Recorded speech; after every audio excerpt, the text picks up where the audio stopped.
በስመ አብ ወወልድ ወመንፈስ ቅዱስ አሐዱ አምላክ አንድ አምላክ በሚሆን በአብ ወወልድ ወመንፈስ ቅዱስ ስም አምነን መስከረም 8 በዚች ቀን የቀን የዓመቱ የወሮች መቁጠሪያ የሚሆን የመጀመሪያው ኮከብ ይወጣል። ይኸውም መናዝል የሚለው የ12 ወሮች ኮከቦች ከእል ሐመል እስከ ሆት ያሉ መገብተ አውራህ አሉ። ምግብናቸውን ፈጽመው በዚህ ቀን እንደገና አንድ ብለው የሚጀምሩበት ነው። በዚች ቀን የበራክዩ ልጅ ካህንና ነቢይ የሆነ የከበረ ዘካርያስ በንጉሥ ሄሮድስ እጅ በሰማዕትነት አረፈ።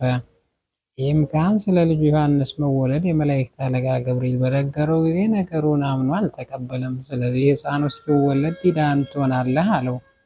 በተወለደ ጊዜ አንደበቱን ተፈቶ እግዚአብሔር አመሰገነው። የልጁንም ስም ዮሐንስ ብሎ ጻፈ። እርሱና ሚስቱ በእግዚአብሔር ሕግ ያለ ነቀፋ የጸኑ ሕጉን ደጎች እንደሆኑ የከበረ ወንጌል ስለዚህ ምስክር ሆኗል። ክብር ይግባውና ጌታ ኢየሱስ ክርስቶስ በተወለደ ጊዜ ሊሰግዱለት የጥበብ ሰዎች መጡ። ሄሮድስም ስለ መንግስቱ ፈራ፣ ደነገጠ። ስለዚህም ጭፍሮቹን ልኮ በይሁዳ ሀገር የቤተልሔምና የገሊላ ሁሉንም ሕፃናት ዕድሜያቸው 2 ዓመት የሚሆናቸውን ከዚያም የሚያንሱ ገደላቸው። ሰነፍ የሆነ ሄሮድስ ክርስቶስ ከሕፃን ጋር እንደሚገድለው አስቦ ነበርና ከዚያ በኋላ እግዚአብሔር መልአክ ለዮሴፍ በሕልም ተገልጾለት ስላዘዘው ጌታችን ሕፃኑንና እናቱን የእመቤታችን ድንግል ማርያምን ይዞ ወደ ግብፅ አገሩ መጡ። ኤልሳቤጥ ግን ሕፃኑን ዮሐንስን ይዛ ወደ ዱር ወጣች፣ ወደ ሲና በረሃም ሸሸች። በዚያም ሕፃኑን እያሳደገች 7 ዓመት ኖረች። ከዚያ በኋላ አረፈች። ሕፃኑ በመምህርነት ለእስራኤል እስከሚገለጥበት ጊዜ ድረስ በበረሃ ውስጥ ብቻውን ኖረ። ሕፃናትንም ከገደላቸው በኋላ ዮሐንስ ክርስቶስ እንደሆነ ሄሮድስ አሰበ፣ ተጠራጠረ። ከአባቱ ከዘካርያስ ዘንድ ሕፃኑን ይሹ ዘንድ ወታደሮቹን ላከ። ዘካርያስም ሕፃኑን ያለበትን ወይም እናቱ ያለችበትን እኔ አላውቅም አለ።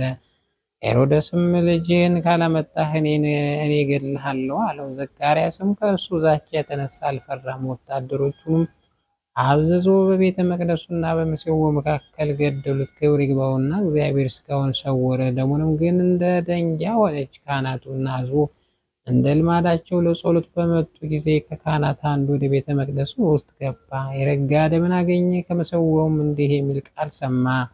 እነሆ የበራክዩ ልጅ ዘካርያስ ተገደለ። ይበቀል እስኪመጣ ደሙን ትስጮ ትኖራለች። እንዲህም የሚል አለ።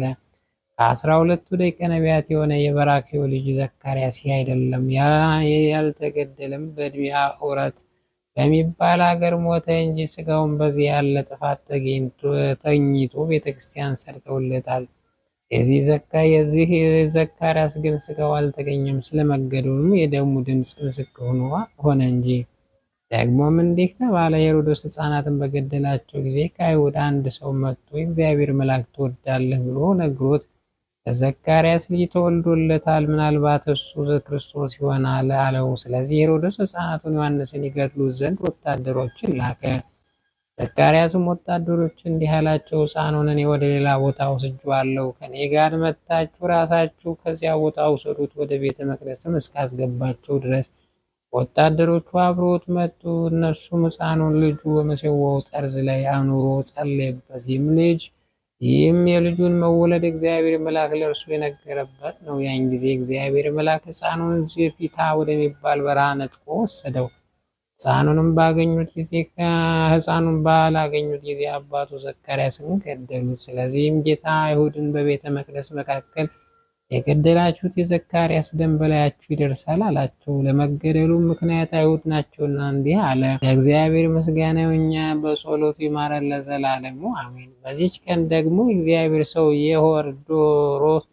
የሆነ ደርሶ የዋህ ቅን ጻድቅ የነቢያት አለቃ ሙሴ ዕረፍቱ ነው። ይህ ነቢይ ነፍሱን ስለ እሳቸው አሳልፎ ስለመስጠት ከእግዚአብሔር ወገኖች ጋር የደከመ ነው። እርሱም በግብፅ ሀገር በኤርትራ ባህር ድንቆች ታምራትና ያደረገ ነው።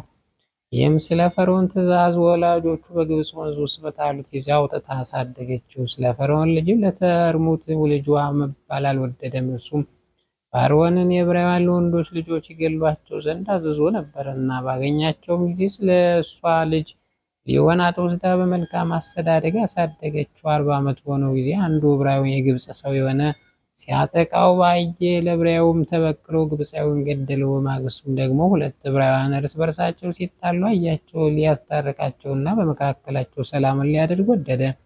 አንዱ አመፀኛም ትላንት ግብፃዊውን እንደገደልኸው ልትገድለን ትሻለህ አለው። ስለዚህም ነገር ሙሴ ፈርቶ ወደ ምድያም ሀገር ሸሸ። በዚያም ሚስት አግብቶ ሁለት ልጆችን ወለደ። በዚያም 40 ዓመት ኖረ። በጳጦስ ቁጥቋጦ ውስጥም እሳት እየነደደ ራእይን አየ። አይቶ ሊረዳ በቀረበ ጊዜ ጳጦስ በተባለ ቁጥቋጦ ውስጥ እግዚአብሔር ተናገረ። ወደ ግብፅ ሀገር ሂድ፣ የእስራኤል ልጆች ከዚያች እንዲያወጣቸው አዘዘው። ከዚያ በኋላ እግዚአብሔር በሙሴ እጅ በግብፃውያን ለ10 መቅሰፍቶችን አመጣ። መጀመሪያ የወንዙን ውሃ ደም ማድረግ፣ የመጨረሻው የግብፃውያን የበኩር ልጅ መግደል ነው። ከዚያ በኋላ ሕዝቡን ከግብፅ ሀገር አወጣቸው።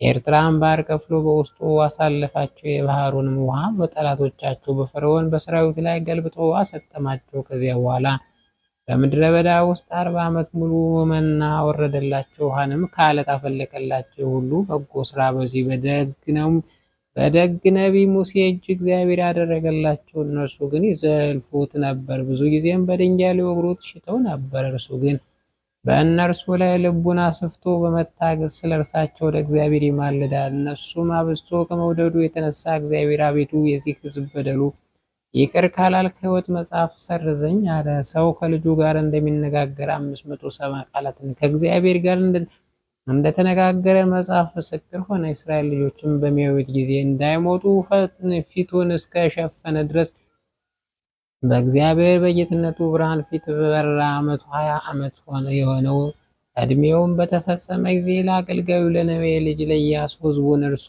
እንዲጠብቃቸው በእጁ ውስጥ እንዲያስረክበው እግዚአብሔር ሙሴን ለኢያሱ አስረክብ ብሎ አዘዘው። ሙሴም ኢያሱን ጠርቶ የእግዚአብሔር ትእዛዝ አዘዘው፣ ሕጉንም እንዲጠብቅ ሕዝቡንም ለኢያሱ በእጁ አስረከባቸው። ወደ ምድር ርስትም እርሱ እንደሚያስገባቸው አረጋገጠለት። ሙሴ እግዚአብሔር እንዳዘዘው በምስክሩ ድንኳን ውስጥ የሚሰራውን ሁሉ ሰርቶ ካዘጋጀ በኋላ በተራራው ውስጥ አረፈ።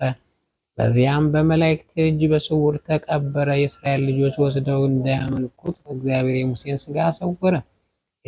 በእስራኤል ልጆች ውስጥ እንደ ሙሴ ያለ ደግ የዋህ ቅን የሆነ ነቢይ እንደማይነሳ መጽሐፍ ምስክር ሆነ። ሰይጣንም የሙሴን ሥጋ ለእስራኤል ሊገልጥላቸው ወደደ ጊዜ ሐዋርያው ይሁዳ በጻፈው መልእክቱ እንደመሰከረ የመላእክት አለቃ ሚካኤልን ገሰጸው። ከዚህ ስራ ከለከለው። የእስራኤል ልጆች 40 ቀን አለቀሱለት። ለእግዚአብሔር ምስጋና ይሁን፣ እኛንም በጸሎቱ ይማረን፣ በረከቱ ከእኛ ጋር ትኑር ለዘላለሙ አሜን። በዚች ቀን የከበረ ዲማዲዮስ ከግብፅ ደቡብ ደንጡ ከሚባል አውራጃ ደርሰባ ከሚሏት ከተማ በሰማዕትነት አረፈ። እርሱም ሁል ጊዜ ወደ ቤተ ክርስቲያን ይገሰግሳል። ድሆችና በሽተኞችን መጎብኘት ይወዳል። ብርሃናዊ ሰው በተገልጦለት ሄዶ የሰማዕታትን አክሊል እንዲቀበል አዘዘው። ሰማያዊ የሆነ ቃል ኪዳንም ገባለት። በዚህም እጅግ ደስ አለው። አባቱና እናቱን ትቶ ከሀገሩ ወጣ። ስለከበረ ስሙ የሚበቀለው መከራ ውስጥ እርዳታ እንዲሰጠው እንዲያጸናው ወደ እግዚአብሔር ጸለየ። ወደ ሀገረ አትሪብም ሄዶ በመኮንኑ ፊት ክብር ይግባውና በጌታ ኢየሱስ ክርስቶስ ታመነ። መኮንኑም ታላቅ ስቃይ አሰቃይቶ እስክንድርያ ሀገር ገዥ ወደሆነ ወደ ሉኪያኖስ ሰደደው። በመርከብ ውስጥ ሳለ ክብር ይግባውና ጌታ ኢየሱስ ክርስቶስ ተገለጠለት። በብዙ ደስታም አረጋግጦትና ጽናንቶት ቃል ኪዳን ሰጠው።